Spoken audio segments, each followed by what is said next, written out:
Popular left alliance کی جانب سے کراچی پریس کلب میں جمہوریت کی بحالی، قوموں کے حقوق اور آمریت کے خلاف جمہوری قوتوں کی کانفرنس منعقد ہوئی، جس میں کامریڈ امداد قاضی، عبدالخالق جنیجو، مجید ساجدی، عتیق احمد، عبدالخالق زدران، مہناز الرحمان، عالمہ نقوی، کامریڈ اقبال، ڈاکٹر محمد رمضان وغیرہ نے اظہار خیال کرتے ہوئے کہا کہ حکمران طبقات اس کانفرنس سے اتنے خوفزدہ ہیں کہ پریس کلب کے گیٹ سے ہمارے ساتھیوں کامریڈ رمضان میمن، ڈاکٹر حسن ناصر، شائنہ رمضان، حسن فاتی وغیرہ کو گرفتار کر کے درخشہ تھانے کلفٹن میں پابند سلاسل کر دیا گیا، جس کی کانفرنس کے شرکاء سخت ترین الفاظ میں مذمت کرتے ہیں۔ سندھ حکومت سے پرزور مطالبہ کرتے ہیں کہ تمام گرفتار شدگان کو فوری طور پر رہا کیا جائے، ورنہ ملک میں سخت احتجاج کیا جائے گا۔ وہ پارٹیاں موجود تھیں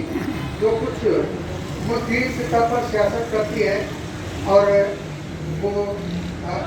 قومی یا صوبائی تنظیمیں نہیں ہیں، جس میں کمیونسٹ پارٹی آف پاکستان، مزدور کسان پارٹی، نیشنل پارٹی، پاکستان انقلابی پارٹی اور اس کے علاوہ عوامی تحریک، یہ محاذ عوامی جمہوری پارٹی اور گلگت بلتستان بچاؤ تحریک، گلگت بلتستان عوامی ورکرز پارٹی، گلگت بلتستان جموں کشمیر عوامی ورکرز پارٹی، یہ اس کا حصہ تھی۔ اور ایک اور پارٹی جو مزدور محاذ کے نام سے کام کرتے تھے، وہ بھی اس کا حصہ تھے اور حقوق خلق کو بھی دعوت دی گئی تھی، وہ بھی آئے تھے۔ وسیع کتنا،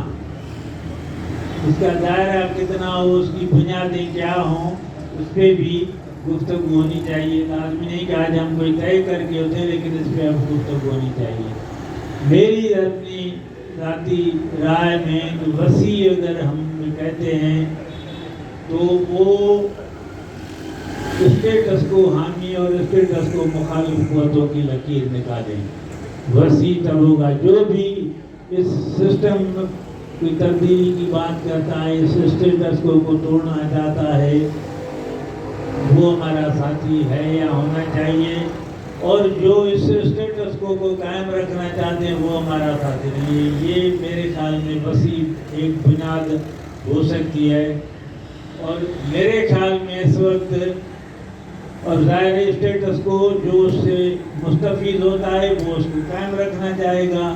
جو اس کا وکٹم ہے، شکار ہے، وہی اس کو تبدیل کرنا چاہے گا۔ تو اس وقت محکوم قومیں ہیں